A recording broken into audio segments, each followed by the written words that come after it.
Hello viewers, I'm that your friend, Reverend Father Michael Obudu, a Catholic priest who is so passionate about farming.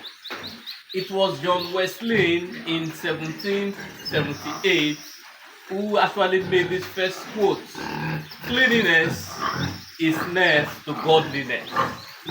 And that applies to our life, most especially we who are Christians. That for you to reflect the face of God, you need to be clean. Your environment, your heart's look, and everything in your religious practice. Same also apply to us who are farmers. For you to experience the blessings of God in your farm needs to be neat.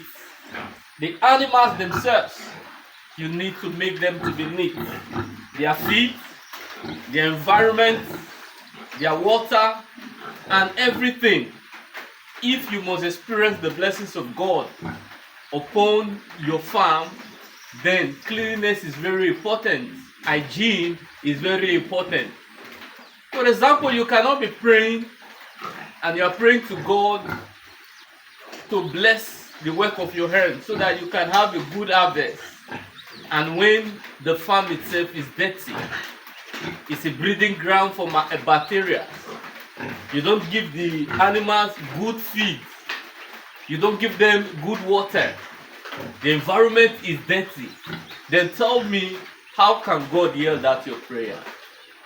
And that is why cleanliness itself is very important for God to hear your prayer speedily. Once more, I remain that your friend, Reverend Father Michael Obudu. For a good harvesting and for a good result in your farm, cleanliness is very important. Because if your farm is very clean, you pray to God, then God Himself will hear your prayer.